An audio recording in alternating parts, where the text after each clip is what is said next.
Саламаттар, урматтуу депутаттар, урматтуу Нурланбек Тургунбекович, урматтуу Алмаз Акунжанович, урматтуу коллегалар, мен тарых үчүн ушул кыргыз элибиздин алдында, депутаттардын алдында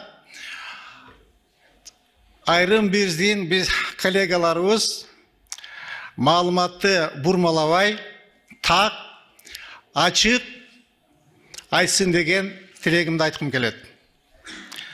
Комитеттин жыйынында урматтуу биздин коллегабыз массалык камоолор абдан урой болду. Кыргызстандын тарыхында мындай болгон жок деп жалган, жала маалымат таратты. Урматтуу коллегалар, эсиңиздерге салып коеюн.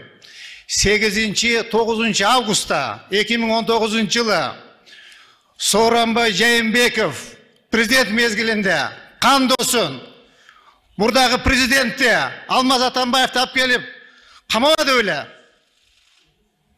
Колу бутун кайрып камабады беле. Бүткүл дүйнө жүзүнө шерменде кылып, бүткүл кыргыз элине шерменде кылып камабады беле. Ошол камоо негизинде бир жоокерибиз каза болгон.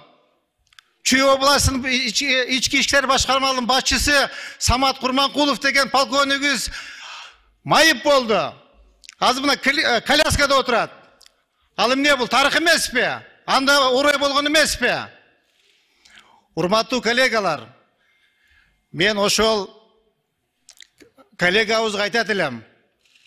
Ошол мезгилде Сооронбайдын этегине намаз окуп, өзү эмес, küçüğün siz de oturup, küçük emez, bir tuğan inisi Asılbek. Hoş koysunlar, oy mitros. Asılbek'ti paltoğun giyizip, parçalık oturup yürümedi öyle. Oşonda oşol kollegabız, Tışkı İşler Ministri olçu. Eğer geroy olsa, patriot olsa, oşonda aytpayız bile. Orayı oldu kamuolar dep. Urmattуу kollegalar, uşul jagын biraz kalız karasak. Rahmat çoğum.